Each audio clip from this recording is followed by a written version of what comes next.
The world's biggest democracy has a diverse media, with thousands of outlets operating in multiple languages. And unlike Australia, freedom of speech is enshrined in India's constitution as a fundamental right. But the country is seeing an increase in attacks on journalists and increasing restrictions on media operations. Journalism is in a really dangerous place in India. It's clear that this government doesn't like even the slightest bit of criticism and will not tolerate it. इस देश को हिंदू राष्ट्र बनाने के लिए लड़ेंगे, जरूरत पड़ी तो हारेंगे। भारत माता की। Earlier this year, the Modi government invoked emergency laws to ban a BBC documentary. The programme criticised Prime Minister Narendra Modi's treatment of India's Muslim minority and his role during the Gujarat riots in 2002, when he was Chief Minister there. Massive pelting as of now is going on. We think this is a propaganda piece designed to push a particular discredited narrative. Students at one Delhi university were detained ahead of a planned screening. At another, officials cut off electricity to the whole campus. How shallow the reporting of the BBC is. India is a country which gives an opportunity to every organization as long as you do not have a hidden agenda. Weeks later, BBC offices in Delhi and Mumbai were raided by Indian tax agents. The Press Club of India called the raids a clear-cut case of vendetta, and India's Editors Guild warned it wasn't just foreign journalists under attack, saying this was a trend of government agencies being used to intimidate or harass news organisations. We did a few stories that were not very comfortable for the government. There was a team from the income tax that barged into my office and said, no one can go out, everyone stay. This is what they call a survey. They don't call it a raid. And they took my phone and laptop away. I couldn't make any calls. And it was clear the message that I was supposed to take from that.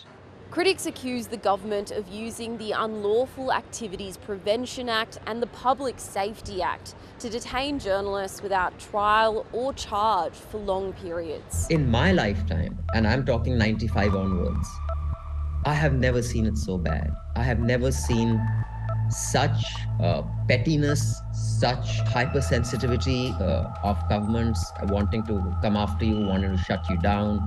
I have heard from my elder peers, many of them say, we lived through the emergency, and even then we weren't as scared as we are now. Besides pressuring media outlets, authorities are resorting to a more extreme measure, shutting down the internet entirely. For the 5th year in a row, India had the most government-ordered internet shutdowns in the world. Authorities mostly defend them on the grounds of public safety or an emergency.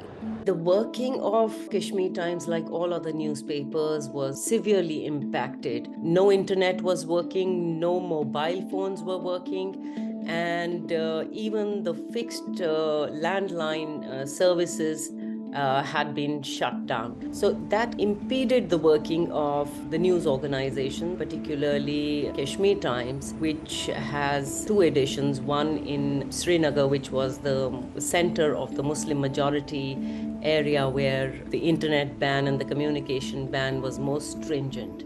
It's a matter of great concern that the world's largest democracy, India, finds itself falling on press freedom rankings year after year. A 2021 report by Sweden's V Democracy Institute listed India as an electoral autocracy. And Reporters Without Borders now ranks India in the bottom 20 in the world for press freedoms, describing it as in crisis. Indian democracy was never perfect, but nobody disagreed with the very spirit of democracy, which is that India is a socialist secular republic. The Narendra Modi government want to create a Hindu nation, which is in complete contradiction to the values that are the core of Indian constitution, and which is why that it is now being threatened. Indian authorities are also accused of pressuring social media companies to suppress criticism. Facebook blocked the hashtag Resign Modi in India, hiding thousands of posts critical of the Prime Minister. And after Twitter unblocked accounts criticising India's government, the platform's employees were reportedly threatened with jail unless the accounts were reblocked. Press freedom is one of the biggest indicators of the kind of democracy that any country enjoys. And when you see institutions being hollowed out, when you see laws being weaponized and amended in ways to crush democracy, to crush people's civil liberties and the freedom to speak, it's frightening, it's saddening. Journalists here in India say the clampdown is just getting worse as the country draws closer to its federal election next year. But they're promising to keep reporting openly and transparently despite the risks. I think there's always hope. I think there are enough news professionals who want to do good journalism, no matter how hard the fight may seem. I think eventually the curvature of the universe bends towards justice. If I look at the downslide today, the near future is very, very dark. But history tells us this kind of authoritarian control cannot last forever. India is a country which has seen many different struggles and people and society have fought them back. And I'm sure some years from now, things will change.